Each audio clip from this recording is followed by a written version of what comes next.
बाबा परिचय प्रदान करिवे। जय गुरु जय जगन्नाथ। आम नाम केशव दास ज्योतिकृष्ण। तो आज है पवित्र श्रीराम नवमी जो तिथि रे भगवान राम प्रगट होते प्रगट कृपाला दीन दयाला कौशल्या हितकारी हर शीत महतारी मुनिमन हारी अद्भुत रूप विचारी अद्भुत रूप को धारण कर भगवान राम आज दिवस में प्रगट होते। तो से रामनवमी में आम परम कारुणिक श्री श्री गुरुदेव जड़का महापुरुष बाबा श्री वैकुंठनाथ ब्रह्मचारी जो केन्द्रापड़ा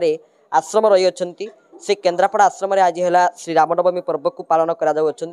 बहुत भक्त मान दिन बेला और राति बेला संध्या बेला सत्संग दिन बेला वैकुंठ चेतना समारोह प्रसाद सेवार व्यवस्था रही आवे 9 दिन धरी रामचरित मानस नवान्न पारायण प्रवचन ज्ञान यज्ञ आउ रामनवमी प्रवचन शेष बा से दिन प्रवचन बढ़ुंट। आज है पवित्र रामनवमी जेहेतु आम गुरुदेव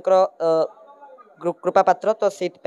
आम आसी पहुँचुचु गुरुदेव कथा कहवाई रामचरित मानस प्रवचन देवा ना प्रकृत में मत साधु सन्थ मैंने समस्ते कहते शिक्षा देते शिक्षा जे बाल्यकाल धर्म धन मु संजीवी जीवन अनिश्चित किए जाणी कहार आज मृत्युकाल हो उपस्थित। तो बाल्यकाल ही प्रकृत में धर्म रूपक धन को संचय पड़ो तो किए जाने किए जाणी कहार आज मृत्युकाल हो उपस्थित किए जाने आज कहार मृत्युकाल उपस्थित आसी हो पारे। तो रे पितवास निश्वास को ना रे विश्वास निश्वास को विश्वास ना तो यही समय है उपयुक्त समय बर्तमान आम जो समय अच्छे से समय ही मु भावुची भगवान को डाक चेष्टा करुच्ची कारण चेष्टा बा कौन करी कृपा ना कथा कहब ना महिमा प्रचार प्रसार करब ना तो संपूर्ण कृपा गुरु कृपा आउ भारत वर्ष में जन्म होता समस्त सद्गुरु मान कृपा आउ साधु सन्थ मान आशीर्वाद आउ समस्त भारतवासी मानक ओडिशावासी मानकर आशीर्वाद एवं भल पाइबा शुभेच्छा आम राम कथामृत इत्यादि भगवान कथा कहूँ ना बहुत लोक प्रवचन हरिकथा शुणुंट बाकी ग्रहण तो केजन कर जाणी होनी किंतु प्रवचन अनेक लोक आजिकल प्रवचन मान लोक संख्या अधिका कोटी 1000 कोटी 1500 कोटी 2000 कोटी 3000 लोक प्रबल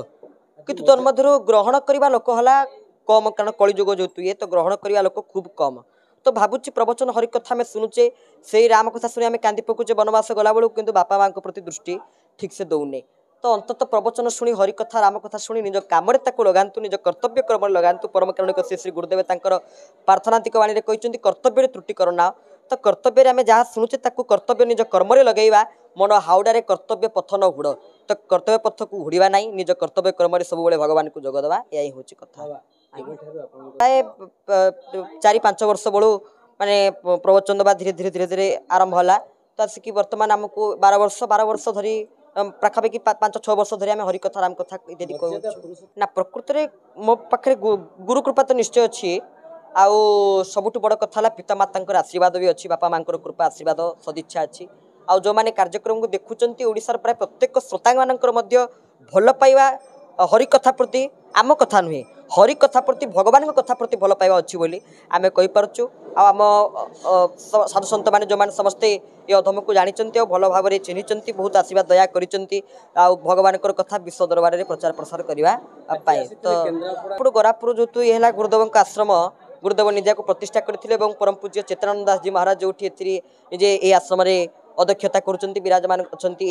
केन्द्रापड़ा आश्रम सी गुरुदेव पट्ट शिष्य आम परिवार वैकुंठ परिवार सी मुरबी तो तांको दर्शन है आ प्राय आज वैकुंठ परिवार बहुत गुरु भाई मैंने सब आसते बहुत लोक मैंने जो आज समागम होता तो से समस्त सहित मिसी बहुत आनंद लगे। केन्द्रापड़ा जिलावासी वार्ता रही प्रथम सिद्ध बलदेव जी को मुझे प्रणाम निवेदन करुच्ची तो बलदेव जी आशीर्वाद केन्द्रापड़ावासी मान प्रति अच्छी जो मैंने बसवास कर तो समस्त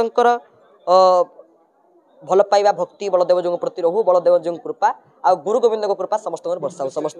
ना पिला माने छोट पिला माने जो माने कथा जो माने कार्यक्रम जदि भी शुणी पार था मोबाइल माध्यम डिजिटाल माध्यम ताहले समस्ते ये प्रकृत में आपड़ देखु बर्तमान भागवत प्रभु बोली जड़े कुनी बालक भक्त जड़े सी भी निजे कहते हाय हेलो छोड़ हरिकृष्ण बोलो तो हाय हेलो को छाड़ी देखिए हरिकृष्ण बोलो एमती बहुत भक्त मैंने कुनी कुनी बालक मैंने भक्त मैंने बाहर भगवान का प्रचार प्रसार करने तो आजिकल देखो छोट पिला माने तो माने जन्म हेले तो मार्बल घरे बढ़िले तो जहाँफल आम संस्कार को आम संस्कृति आम परंपरा को से भूली भाली गले आ भगवान को दूर रहिले तो समस्त बापा माँ मैंने जो मैंने निज पिला को आगे जन्म देइचंती एतिके दायित्व नियंतु पिला प्रति जो मैंने से धर्म कम गुरु कम भगवान कम आसी पारंतु आउ